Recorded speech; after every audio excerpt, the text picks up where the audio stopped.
Hi, this is Antonia from Health Inspirations. First of all, I wanted to thank you all for constantly stopping by my blog and leaving lovely comments. Having you all read my posts and commenting just means so much, and I just wanted to say thank you. I really appreciate it.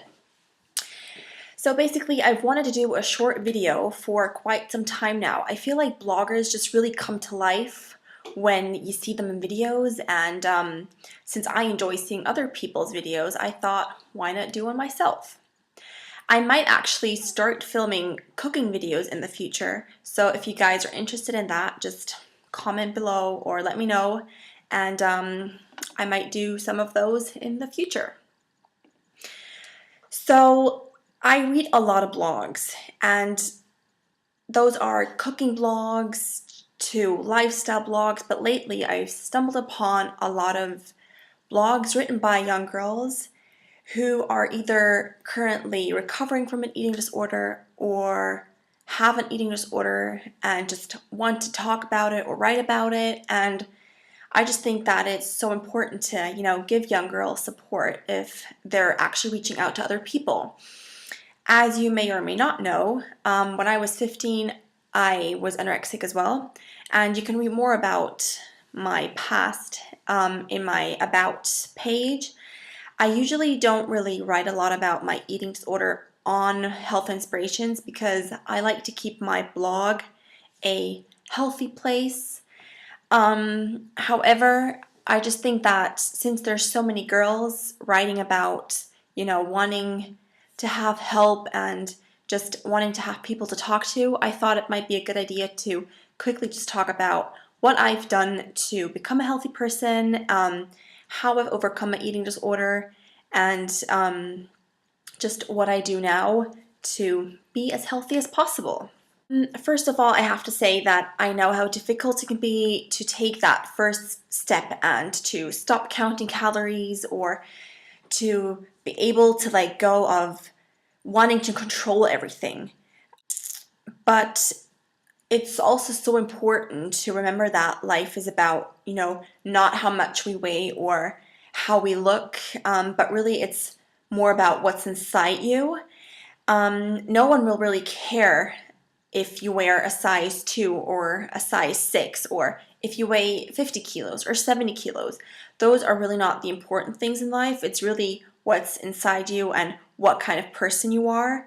And that's really something that people, like young girls that are suffering from eating disorders, have to know, that it's not about the appearance, but really just about your inner qualities. And I actually remember when I was anorexic, I almost lost all of my friends because I just didn't feel like I was part of my class. I didn't actually belong to a community. I was so self-obsessed that I didn't care about anyone else. I would just, live in my little world and really just not care whether, people would talk to me or not. And of course, my friends would not invite me to any parties because they just knew I wouldn't enjoy it or I would ruin the fun. And I just wouldn't go out in the first place because I'd be scared of drinking alcohol because of the calories, and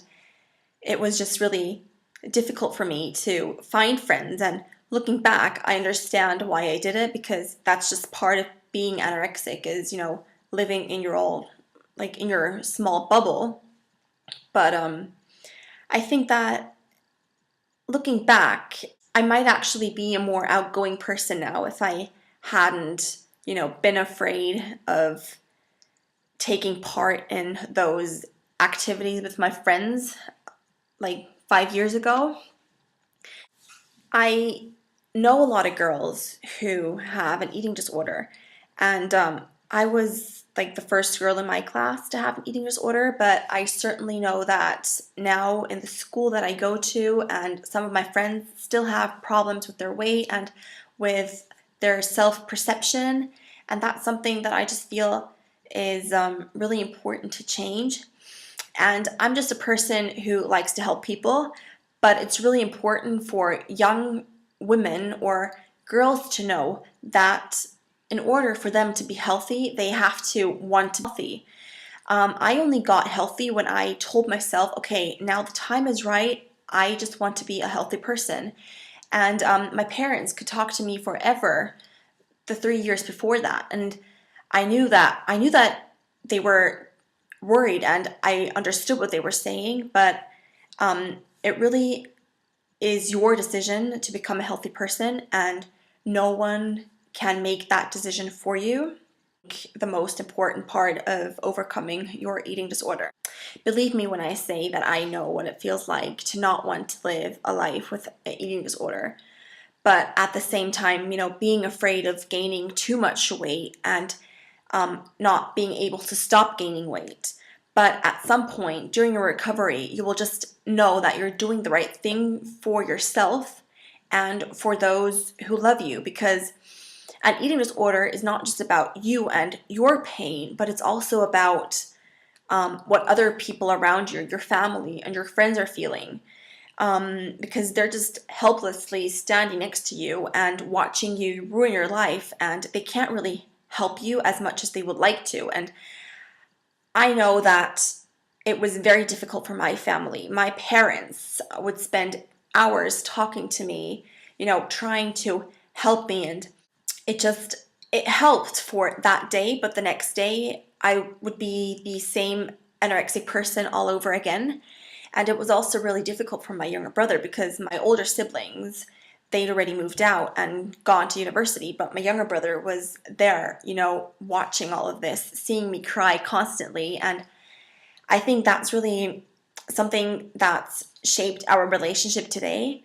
But at that point, I think it was just so difficult to see, my mom spending so much time with me and not having, that much time for him. So every, person who wants to overcome their eating disorder should really think about the big picture, about what they're, doing not only to themselves but also to their family. And I think I was actually quite lucky because I was only anorexic for 3 or 3.5 years, but for those 3 years, I pretty much survived on low calorie foods, fruit and vegetable, and I would control everything that my mom did. I would go to the grocery store with her and, tell her what to buy. And when she prepared lunch or dinner, I would stand in the kitchen next to her and really observe everything that she put into the food, because I would just, take notes and then write it into my diary and then calculate how many calories I ate per day. And, looking back, I don't even feel like that girl anymore because my whole life has changed completely. When I look at pictures of myself as, that anorexic person, I don't recognize myself anymore. It feels like that's a million years away. And it's a good thing. It just shows you how much potential there is of, changing and becoming healthy. So I guess really the point that I want to make in this video is that health is really the single most important thing in your life. And there's so many diseases like cancer or heart disease that you can't really control of getting, because even if you live healthily all your life, there's always a chance of getting a heart attack or, getting cancer. But, with anorexia or bulimia, with any eating disorder, it's your decision to have it or not. It's your decision to start, eating more food or, to just create a healthy mindset. So really it's important not to ruin your body with something that's not worth it. And it's also important to think about food at different perspectives. I know that a lot of people say that abs are made in the kitchen, and yes, healthy food definitely is important, but just because your abs might be visible, that doesn't make you a healthy person. For me, overall health includes, a healthy mindset, which is very important for anorexic people because there's just this voice in your head that doesn't permit you eating food. So the mindset just has to be healthy. Then of course, healthy or real food is essential as well. You have to fuel your body with healthy food to be healthy. And then of course, a healthy amount of exercise is also really important. I'd actually be more than happy to do another video where I can talk a little bit more about my eating disorder and what I did to become a healthy person. So if you're interested, just let me know and I'll be back with another video soon. So thank you so much for watching. Thank you for reading my blog, and I'll speak to you soon.